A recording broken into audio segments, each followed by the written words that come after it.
72টা সুন্দরী নারী পাবে। আমরা কোনোদিন ভগবানকে প্রশ্রয় দিইনি। আমরা বলেছি হতবা প্রাপ্সসি স্বর্গম জিত্বা বা ভোক্সসে মহিম। আমার ভারতবর্ষের ভারত মাতার বীর সন্তানরা যখন বর্ডারে বুকের ছাতি পেতে ভারত মায়ের সীমান্ত রক্ষার জন্য গুলি খায়, আর 5টা স্বাভাবিক মানুষের মৃত্যুর মতো তাদের মৃত্যু নয়, তাদেরকে বলা হয় বীর গতি প্রাপ্ত হওয়া।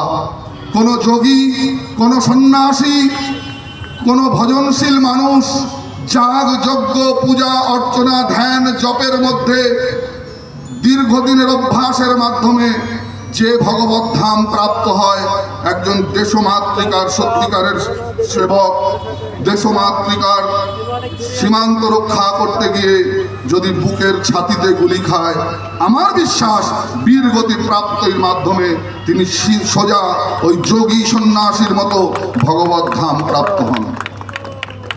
আমরা কিন্তু কাউকে কোনো সুন্দরী রমণীর প্রলোভন দিইনি। আমরা বলেছি হত বা প্রাপ্সসি স্বর্গম জিত্বা বা ভোক্সসে মহিম।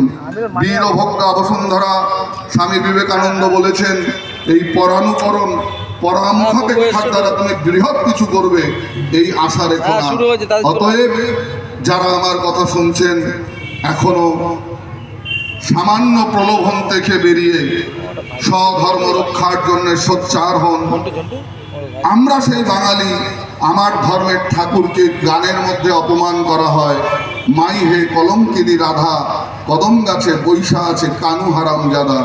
গানের লিরিকটা যদি অন্য কিছু হতো না, কদম গাছে বৈশা আছে আরব সাম্রাজ্যবাদের ওই হারামজাদা, তাহলে দেখতেন এতক্ষণে সারা দেশে আগুন লাগতো।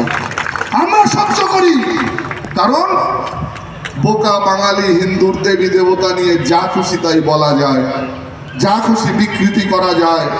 এটা আমাদের দুর্ভাগ্য। বাংলার মাটিতে যদি নিজের অস্তিত্ব বাঁচাতে হয়, এখনো ঘরে ঘরে প্রস্তুত হন, সোচ্চার হন। তা যদি না হন, আগামী 10 বছরে ওই ইন্ডিয়ান মিউজিয়ামে কাচের ঘরে মনুষ্যাকৃতি কিছু রাখা থাকবে। হতবাক ছোট্ট শিশু দাদুর হাত ধরে গিয়ে বলবে, ওরা কারা মানুষের মতো দেখতে?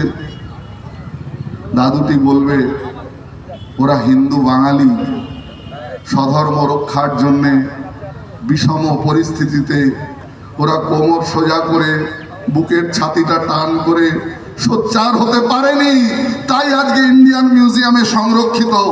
বাড়ির মা বোনকে যদি গনিমতের মাল করতে না চান, যুবক ভাইদের বলছি, তোমার বাড়ির মা বোনকে যদি গনিমতের মাল হিসাবে দেখতে না চাও, এখনো স্বধর্ম রক্ষার জন্য যত্নবান হও, সোচ্চার হও। তা যদি না করতে পারো, তাহলে সামনের দিন খুব ভয়াবহ, অত্যন্ত ভয়াবহ। স্বামীজিরা বলবেন। আমি এই বলে আপনাদের কাছ থেকে বিদায় নিচ্ছি। আমরা সবাই যার কথা শুনবার জন্য অধীর আগ্রহে অপেক্ষা করে আছি, তিনি আমাদের মধ্যে আছেন, তিনি আরও বিশদে বলবেন। ভালো থাকবেন, নমস্কার।